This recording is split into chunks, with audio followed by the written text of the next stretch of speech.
Hi, I'm Ammon. I'm a philosopher, and I don't really understand how TikTok works very well.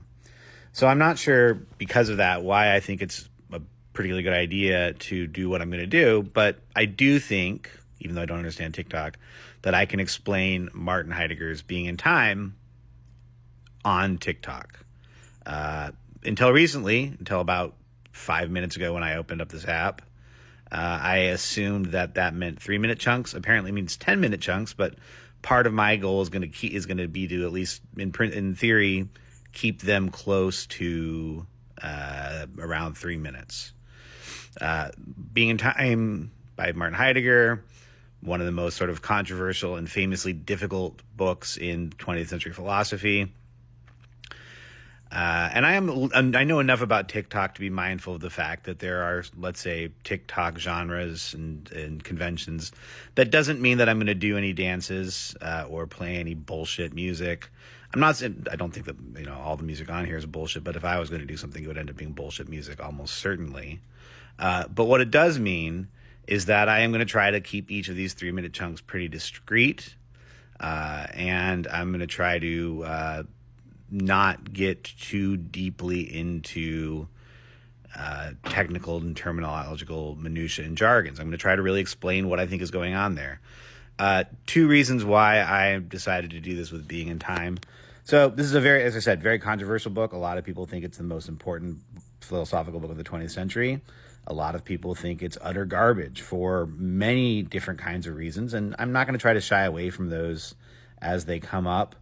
But it's certainly a super important book. It's also a super difficult one, and I think it'll be an interesting exercise. I've taught it at the undergraduate and graduate level, read it too many times, and so I thought it would be an interesting exercise to try to explain it in this kind of format. A couple things with that in mind. I'm not going to be doing sort of, let's say, a Heidegger 101 format. I am a philosopher who has my own interests in this text. I've got a lot of objections to Heidegger, but I think that in Being in Time, he's setting up a project that I think is basically right. So I'm going to be not just interpreting it, but I'm also going to be defending a certain view in it. That doesn't mean I think he's right about everything, very importantly, as we're going to talk about, or as I'll talk about, mostly to myself, I'm sure.